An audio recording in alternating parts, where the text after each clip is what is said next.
Assalamualaikum warahmatullahi wabarakatuh.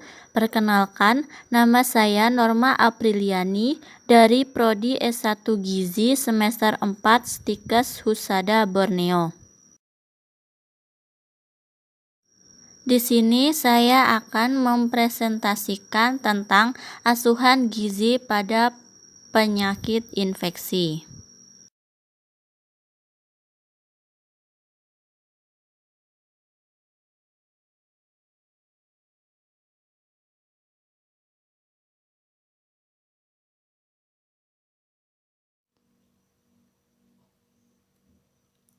Hubungan antara gizi dan penyakit infeksi. Yang pertama, efek gizi dari makanan terhadap sistem imun. Yang kedua, efek makanan dan timbulnya penyakit infeksi. Yang ketiga, malnutrisi dan penyakit infeksi. Yang keempat, gizi pada pasien dengan imun defisiensi. Yang kelima, kelebihan gizi atau obesitas dan infeksi.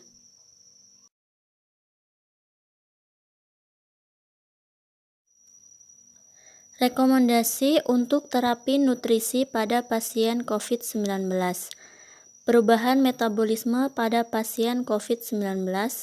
Yang pertama, mengurangi pasokan energi oksidatif glukosa, meningkatkan glikolisis, meningkatkan gluconeogenesis, resistensi insulin, meningkatkan gula darah. Yang kedua, peningkatan pemecahan protein, peningkatan sintesis protein pada fase akut, penurunan sintesis protein otot, dan perubahan profil asam amino. Yang ketiga, peningkatan mobilisasi dan pemecahan lemak. Yang keempat, peningkatan konsumsi multivitamin dan mineral.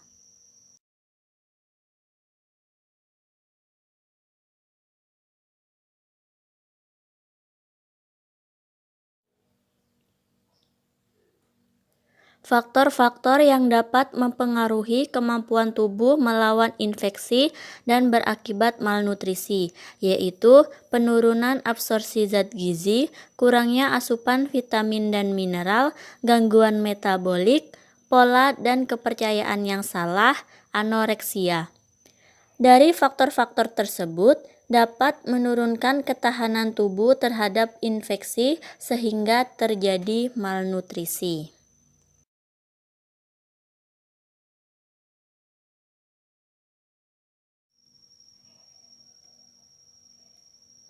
Malnutrisi pada COVID-19, yaitu gangguan metabolisme zat gizi makro dan mikro seperti gangguan penggunaan glukosa, peningkatan katabolisme lemak, peningkatan katabolisme protein, peningkatan utilisasi vitamin dan mineral.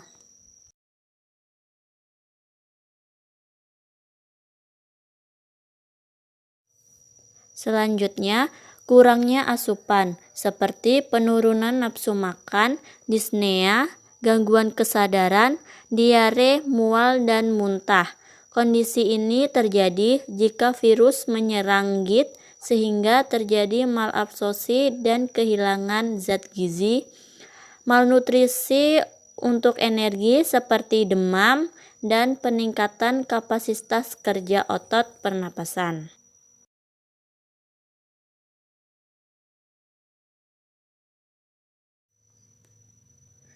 Intervensi nutrisi untuk COVID-19.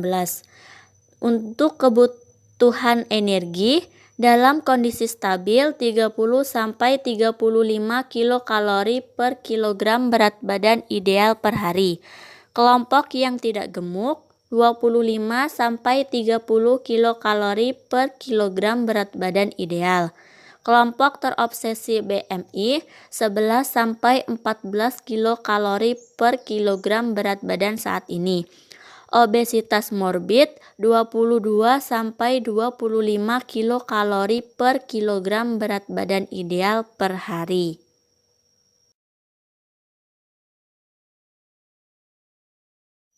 Selanjutnya untuk kebutuhan karbohidrat yaitu sebanyak 50-60% dari total kebutuhan energi.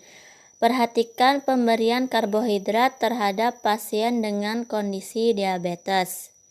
Selanjutnya, kebutuhan lemak yaitu sebanyak 25-30% dari total energi. Sumber lemak yang direkomendasikan yaitu asam lemak esensial seperti minyak sayur, omega 3, omega 9, dan gabungan omega 3 dan omega 9. Selanjutnya untuk kebutuhan protein yaitu 15-25% dari total kebutuhan energi. Disarankan 50% dari kebutuhan protein berasal dari sumber protein hewani.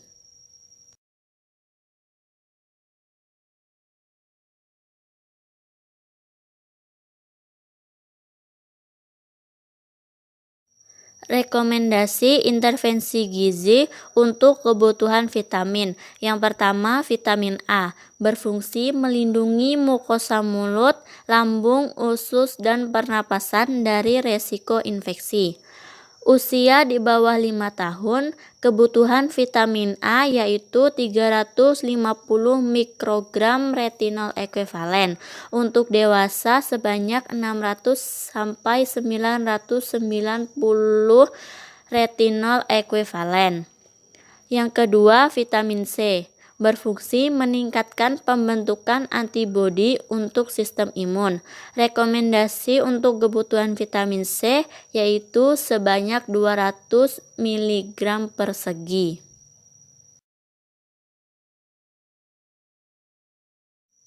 Selanjutnya, yang ketiga yaitu vitamin E. Berfungsi sebagai antioksidan untuk menetralkan radikal bebas. Rekomendasi untuk kebutuhan vitamin E yaitu 10 mg persegi.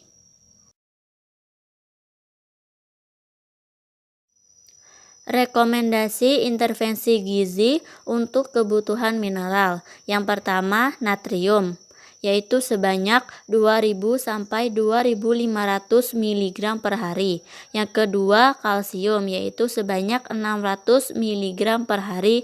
Yang ketiga, zinc, yaitu sebanyak 20-40 mg per hari.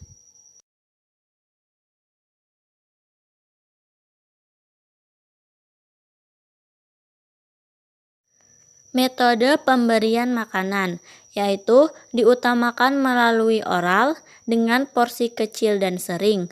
400-600 kilokalori dari total energi direkomendasikan melalui pemberian ONS atau oral nutritional supplement. Pada kondisi disfagia, tekstur makanan diubah atau metode lain untuk mencegah aspirasi. Jika kondisi disfagia semakin berat, pemberian makan diberikan melalui enteral. Selanjutnya, nutrisi enteral diberikan kepada pasien yang tidak dapat mentoleransi makanan secara oral dan tidak memiliki kontraindikasi terhadap nutrisi enteral dan diberikan selama 24 hingga 48 jam. Nutrisi parenteral diberikan ketika nutrisi enteral tidak dapat mencapai jumlah target.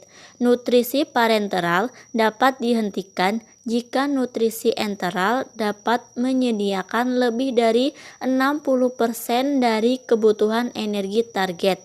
Dosis nutrisi parenteral dapat secara bertahap dikurangi dan akhirnya dihentikan.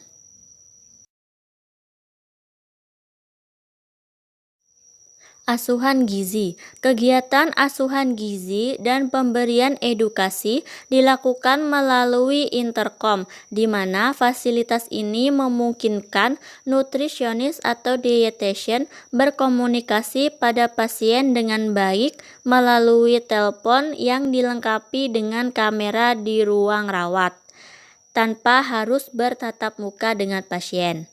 APD yang digunakan ketika berada di nurse station hanya masker bedah.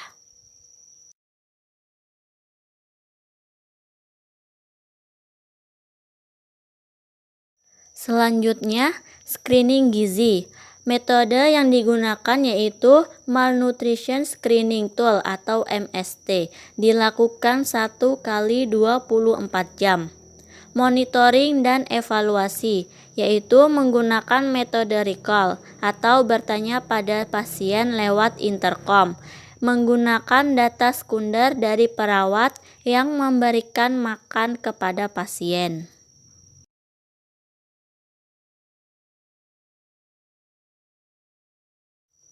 Penyelenggaraan makanan, yaitu menyiapkan alat makan. Alat makan yang disiapkan yaitu disposable atau sekali pakai. Jika ada yang tidak disposable, harus dilakukan disinfeksi terlebih dahulu. Pendistribusian makanan hanya sampai nurse station. Selanjutnya, makanan disampaikan ke pasien oleh perawat. Selanjutnya, pembagian makanan. Pemberian makanan dan makanan selingan digabung. Tujuannya untuk meminimalkan kontak dengan pasien. Ketepatan pemberian diet dan keamanan makanan, yaitu ketepatan label makan sesuai dengan standar akreditasi berisi identitas pasien, yaitu nama, tanggal lahir, nomor rekam medik, diet, tanggal dan jam kadaluarsa. Keamanan pangan dilakukan pada pasien step penyelenggaraan makanan. Pengelolaan sampah alat makan dan sisa makanan. Sisa makanan dan alat makan langsung dibuang ke tempat sampah kuning atau infeksius.